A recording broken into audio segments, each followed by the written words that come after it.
یہ نہیں بچپن میں جیسے ہم نے سیکھ لی اور اس میں جو غلطیاں تھیں ویسے ہی ہم پڑھتے رہے اور ہمیں بس ہم کیا کرتے ہیں، ہم دنیا کے معاملے میں تو ہم اپنے سے اوپر والوں کو دیکھتے ہیں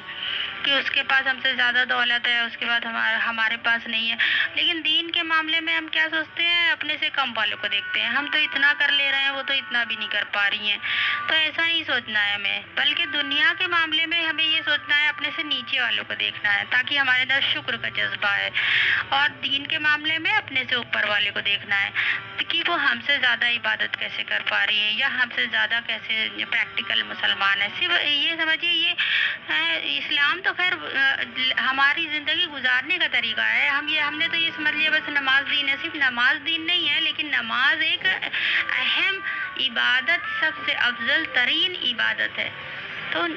ہماری نماز جب ہم پڑھتے ہیں تو اپنا سر اللہ تعالیٰ کے